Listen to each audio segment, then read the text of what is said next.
नमस्कार, मैं हूं आपके साथ सिरान था। आप देख रहे हैं कुछ तो है। रहस्य और रोमांच से भरे इस खास कार्यक्रम में आज हम आपको दिखाएंगे पुराणों से जुड़ी एक ऐसी कहानी और उसकी निशानी के बारे में जिसे आप देखकर चौंक जाएंगे। तो आइए सबसे पहले देखते हैं आज के एपिसोड की एक झलक।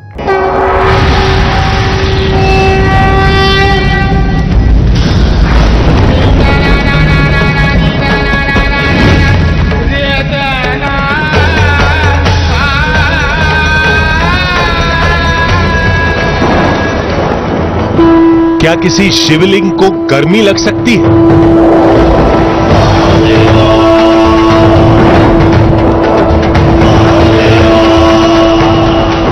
इतनी गर्मी कि पसीना तक निकलने लगे। शिवलिंग कोई भी हो, वो पत्थर का ही होता है। भला एक पत्थर से पसीना कैसे निकलेगा? लेकिन जिस शिवलिंग का दावा हमारे सामने किया जा रहा था, वो कोई मामूली शिवलिंग नहीं था। कहा जाता है कि वो साक्षात नीलकंठ अवतार का प्रतीक है, जिसके गले से आज भी विश्व की गर्मी पसीना बनकर निकलती है।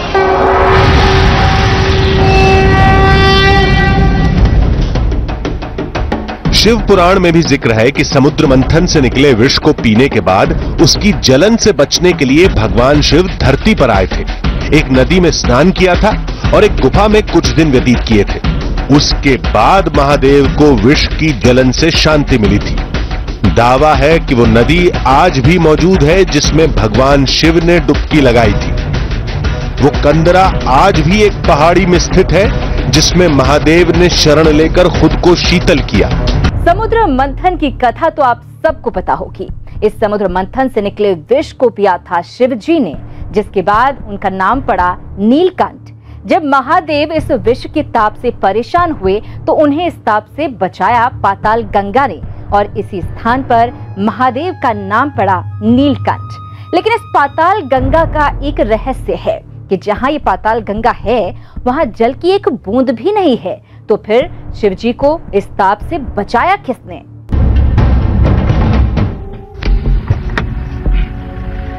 नमस्कार, मैं हूं रवि सिंह। दिल्ली से लगभग 650 किलोमीटर दूर हम उस दुर्ग तक पहुंच गए हैं जहां पर नीलकंठेश्वर का मंदिर है।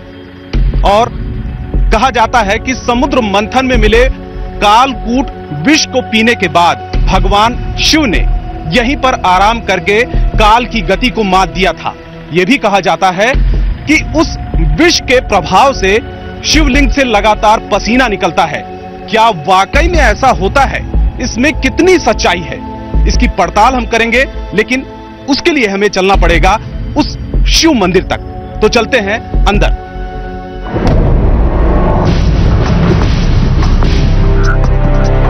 हम उस शिव मंदिर के अंदर गए और इससे जुड़े हर दावे की पड़ताल को अंजाम भी दिया।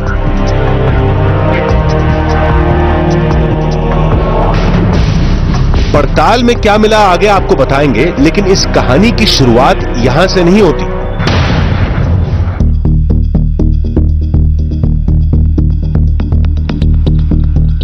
इसकी शुरुआत होती है हमारे सफर से, और मंजिल थी दिल्ली से करीब 650 किलोमीटर दूर बांदा का नीलकंठेश्वर मंदिर।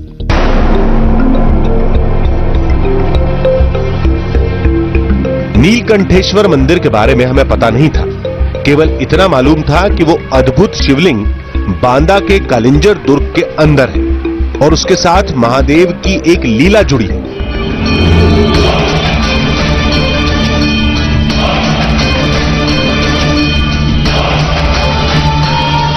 पौराणिक कथाओं के मुताबिक जब देवताओं और राक्षसों ने समुद्र मंथन किया तो मंथन में सबसे पहले विष निकला।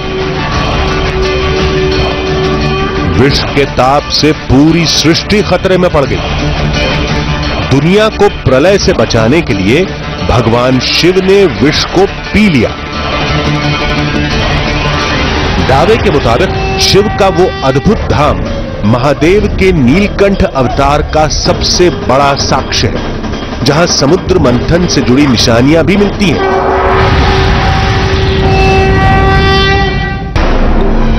बांदा का कालिंजर एक छोटा कस्बा है।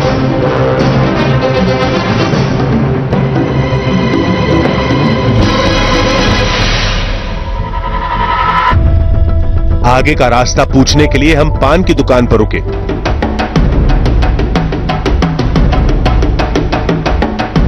हम तो शिव मंदिर का रास्ता पूछने के लिए रुके थे, लेकिन यहां सबके पास शिव के उस अद्भुत धाम को लेकर अलग अलग कहानियां थी, लेकिन हमें उन कहानियों पर जरा भी भरोसा नहीं था। लेकिन हम उस समय चौंक गए जब हमें यह मालूम चला कि उस चमत्कारी मंदिर के पास ही एक पाताल गंगा बहती है, जिसकी कहानी भी शिव की उसी पौराणिक कथा से जुड़ी है। समुद्र मंथन के पश्चात भगवान शिव ने विषपान किया। वो हिमालय गए, हिमालय में उन्हें शांति नहीं मिली और इधर उधर भटकते रहे।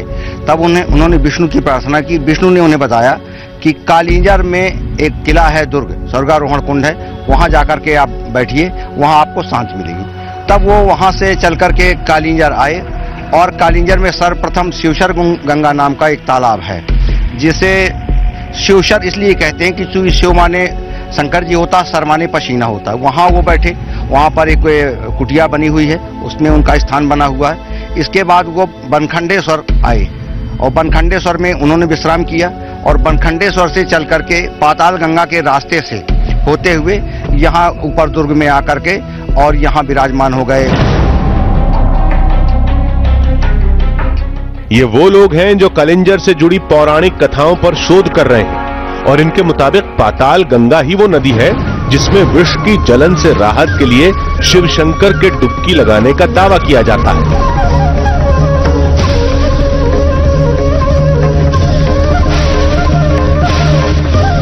कहानी के मुताबिक महादेव ने पहले उस पाताल गंगा में डुबकी लगाई,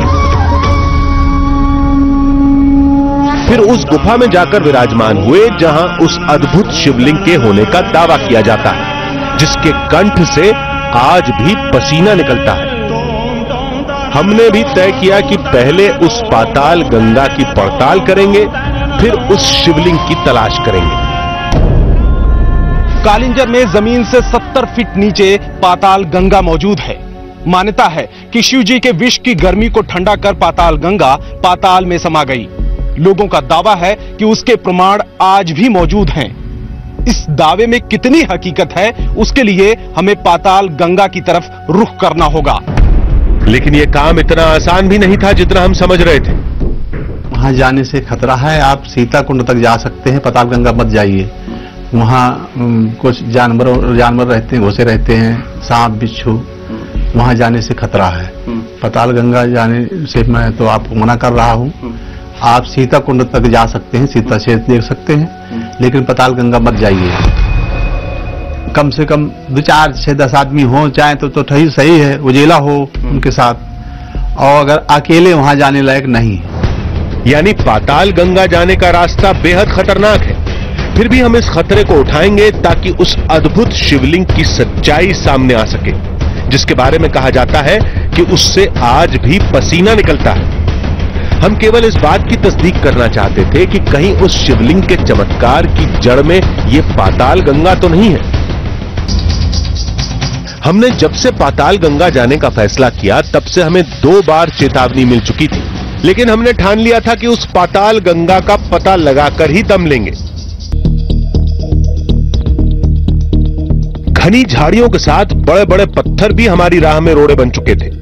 रास्ता बताने के लिए केवल एक गाइड था जो काफी डरा हुआ था और इस इलाके में कभी नहीं आया था। क्या इन खतरों के बीच हम पाताल गंगा पहुंच पाएंगे? क्या उस नदी को पहली बार टीवी कैमरे में कैद कर पाएंगे जहां महादेव के डुबकी लगाने का दावा किया जाता है? क्या आज उस चमत्कारी शिवलिंग से पसीना निकलने वाले रहस्य से पर्दा उठ पाएगा? किसे विश्वास होगा कि महादेव के कंठ से पसीना आता है? मौसम कैसा भी हो, इस शिवलिंग से पसीना आता ही रहता है। कितना साफ करो, आपको शिव प्रतिमा के गले के पास पानी या कहीं पसीना रिश्ता दिखाई देगा। पौराणिक कथाओं के अनुसार भगवान ने शिव जी को इस स्थान का पता दिया था। आइए आपको दिखाते हैं उस स्थान से जुड़ी कुछ और रहस्यमयी बातें। पाताल गंगा कहां मिलेगी, कब मिलेगी, इस सवाल के जवाब के लिए हम आगे बढ़ते रहे।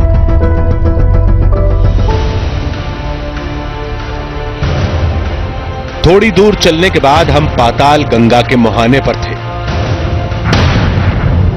हम पाताल गंगा के मुहाने तक पहुंच चुके हैं और यहीं से शुरू होती है पाताल गंगा। लगभग 70 फीट गहरी है, बेहद खतरनाक है। पाताल गंगा के मुहाने से अंदाजा लगाया जा सकता है कि आगे हमें किन रास्तों से गुजरना है। हम रस्सी की मदद से अंदर जाने लगे। आगे बेहद तंग और घुटन भरा रास्ता था। इन संकरे रास्तों पर बहुत संभल कर कदम रखने थे, लेकिन अंदर चमगादड़ों की फौज देखकर हमारे रोंगटे खड़े हो गए। करीब 30 फीट नीचे उतरने के बाद सीढ़ियां मिली जो नीचे बढ़ती ही जा रही थी। हम नीचे उतरते जा रहे थे, लेकिन सीढ़ियों का दूसरा छोर नजर नहीं आ रहा था। आगे घुप अंधेरा था। मुझे अब कुछ आगे दिखाई नहीं दे रहा है। अब इसके आगे कैमरे की लाइट का सहारा लेना पड़ेगा, वरना कोई जानवर भी आगे हो सकता है, जहरीला सांप भी हो सकता है, कुछ भी हो सकता है। गहरी खाई में पैर पड़ सकता है, यानी खतरा बेहद है। और आगे अब हमें कैमरे की ही लाइट का सहारा लेना पड़ेगा। अंधेरे में आगे बढ़ने में डर लग रहा था। बार बार कदम थम भी जा रहे थे, फिर भी हम आगे बढ़ते गए और हमारी मेहनत रंग लाई। करीब 150 फीट गहराई में पहुंचने के बाद पाताल गंगा हमारे सामने थी। घुप अंधेरे में कैमरे की लाइट ही एकमात्र रोशनी थी। पाताल गंगा का पानी थमा हुआ था। पौराणिक कथाओं के मुताबिक हम उस जगह पर थे जहां विष के ताप को कम करने के लिए महादेव ने स्नान किया था। आखिरकार हम पाताल गंगा तक पहुंच चुके हैं। बेहद खतरनाक, खौफनाक और डरावना ये सफर था। रस्सी के सहारे हम किसी तरह यहां पर पहुंचे हैं और इसके आगे अब अनंत जल है। ज्यादा देर तक यहां पर रुकना खतरे से खाली नहीं है। ऐसे में हमें जितनी जल्दी हो सके यहां से निकल जाना चाहिए। तभी पानी के अंदर कोई हलचल दिखी। बुलबुले उठने लगे। ऐसा तभी होता है जब अंदर की कोई चीज पानी के बाहर आ रही हो। हमने वहां से निकलने में ही भलाई समझी। पाताल गंगा तक पहुंचना जितना मुश्किल था, उससे कहीं ज्यादा मुश्किल अब ऊपर जाना है, क्योंकि काफी गहराई में हम पहुंच चुके थे। पाताल गंगा तक हम पहुंच चुके थे और अब ऊपर जाएं।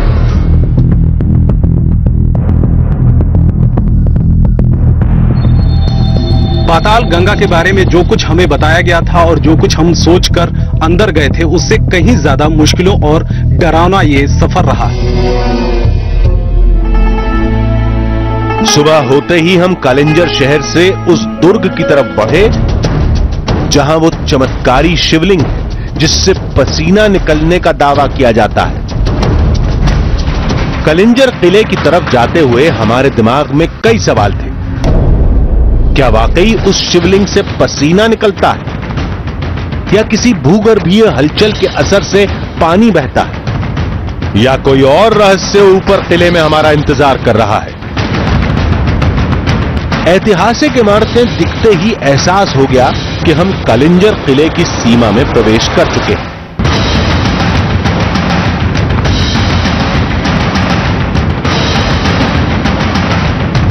किले के अंदर जाने के बाद हमें नीलकंठ मंदिर का पहला बोर्ड दिखा। ऊपर पहुंचे तो हमारे सामने एक भव्य किला खड़ा था। इस किले पर अंतिम शासन छत्रसाल का था। 1812 में कलिंजर के किले पर अंग्रेजों का नियंत्रण हो गया। किले के चारों तरफ ऊंची ऊंची दीवारें हैं और यही वजह है कि यह अंत तक अपराजेय बना रहा। यहां की अद्भुत कलाकृतियां और इस किले की बनावट किसी को भी आकर्षित कर लेती है। लेकिन कलिंजर के किले का नाम कभी तंत्र मंत्र से भी जुड़ता था। यही वजह है कि यहां पर खौफ की कहानियां भी गूंजती हैं। लेकिन हमारी दिलचस्पी किले के रहस्य में बिल्कुल नहीं थी।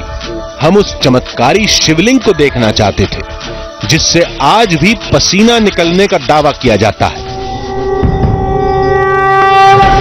वो शिवलिंग किले के अंदर ही मौजूद नीलकंठ मंदिर में है, लिहाजा हमारे कदम मंदिर की ओर बढ़े।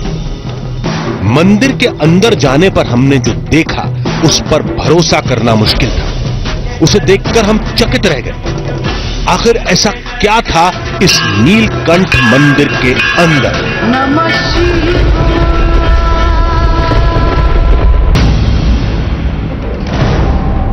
सवाल यह था कि अगर ये पानी है तो ये निकल कहां से रहा? आसपास पानी का कोई स्रोत नहीं है। पाताल गंगा भी यहां से काफी दूर है।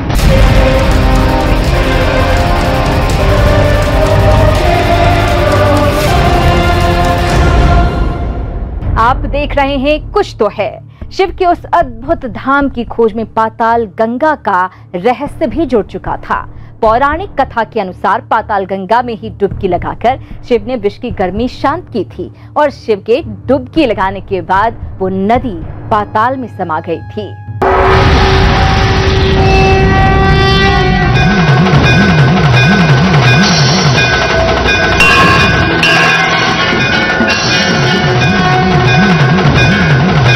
मंदिर के अंदर जाते समय हमारी उत्सुकता चरम पर थी। चंद पलों में ही हम मंदिर के अंदर थे, लेकिन अंदर का नजारा देखकर हम चौंक पड़े। अंदर कोई शिवलिंग नहीं बल्कि एक विशाल मूर्त थी। हां, उसका आकार जरूर शिवलिंग जैसा था। महादेव की यह मूर्त अद्भुत थी, अलौकिक थी। ऐसा हम पहली बार देख रहे थे। कहने को तो यह शिवलिंग था, लेकिन ध्यान से देखें तो इसका पूरा आकार महादेव के सिर के समान था। सबसे ऊपर जटा, लंबा चेहरा, नाक, मुंह, फिर गला, और उसी गले वाले हिस्से से लगातार पानी बह रहा था। मान्यता है कि यह पसीना है, जो पौराणिक कथा के मुताबिक शिव के कंठ में रुके विष की गर्मी से निकलता है। मुख्य शिवलिंग के बगल में एक और मूर्त थी, जिसे शंकर पुत्र कार्तिकेय से जोड़ा जाता है, और कार्तिकेय के बगल में मां पार्वती की मूर्ति थी। बुंदेलखंड सूखे की वजह से जाना जाता है। सूखा कितना भी भयंकर पड़े, लेकिन इस शिवलिंग से पानी, जिसको पसीना रिसने का दावा किया जा रहा है, वो रिसना कभी बंद नहीं होता। सवाल यह था कि अगर ये पानी है तो ये निकल कहां से रहा? आसपास पानी का कोई स्रोत नहीं है। पाताल गंगा भी यहां से काफी दूर है। शिवलिंग से बहते पानी को लेकर लोगों में गहरी आस्था है। अब ये पसीना है या पानी, ये तो बाद में तय होगा। पहले हमें यह जानना था कि ये पानी आ कहां से रहा।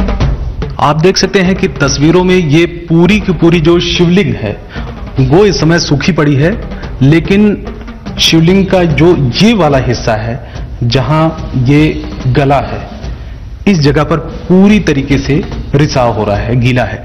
एक बार हम देखते हैं प्रैक्टिकल में इसको साफ करके, और उसके बाद देखते हैं कि कितनी देर बाद यहां पर रिसाव होता भी है या फिर नहीं होता है। तो एक बार ये कोशिश हम कर लेते हैं। यहां पर